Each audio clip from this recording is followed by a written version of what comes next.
If one emergency, a job loss, a medical bill, a car breakdown could wreck your finances right now, you're not alone.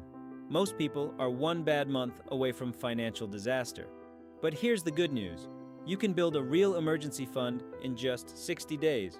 Even if you feel completely broke right now, I'm going to show you exactly how. Before investing, before paying off extra debt, before anything else, you need an emergency fund. Why? Because without one, a single unexpected expense forces you into debt, forces you to sell investments at the worst time, or forces you to borrow from people you don't want to owe. An emergency fund isn't about getting rich, it's about never being one bad day away from disaster. And the truth is, most people don't lack the ability to build one, they lack a clear plan. That's what we're fixing today.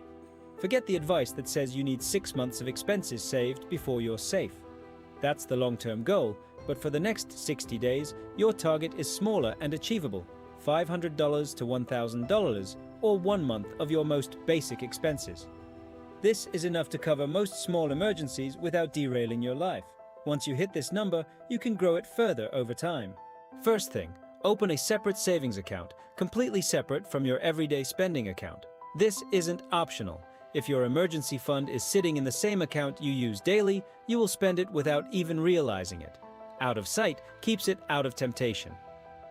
Even if you feel broke, most people have money leaking out through subscriptions they forgot about, small daily purchases, or impulse spending. Go through your last month's spending and find 3 things you can cut immediately. This alone can free up $50 to $150 a month for most people without changing your lifestyle drastically.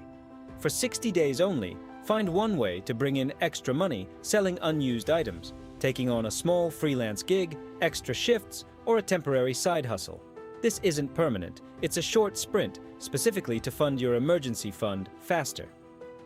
Instead of trying to save a big amount at once, automate small transfers, even $5, $10 daily, directly into your emergency fund account.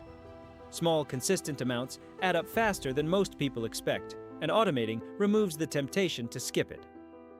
Many banking apps let you round up your purchases to the nearest dollar and save the difference. This is passive saving money you barely notice adding up in the background.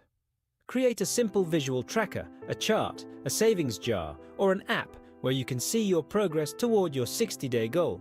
Seeing progress keeps you motivated far more than just knowing the number in your head. If you genuinely have 0 extra money, start smaller. Even saving $1 a day gets you to $60 in 60 days. That's not nothing, that's a starting point. The goal in month 1 isn't the amount, it's building the habit of saving before spending. Once the habit exists, growing the amount becomes much easier. An emergency fund isn't about being rich, it's about being safe. In 60 days, using small, consistent steps, you can build a real cushion between you and financial disaster. Most people never do this because they wait for extra money that never comes. But you don't need extra money, you need a plan. And now you have one. If this helped, follow for more and tell me in the comments, what's your 60-day savings goal starting today?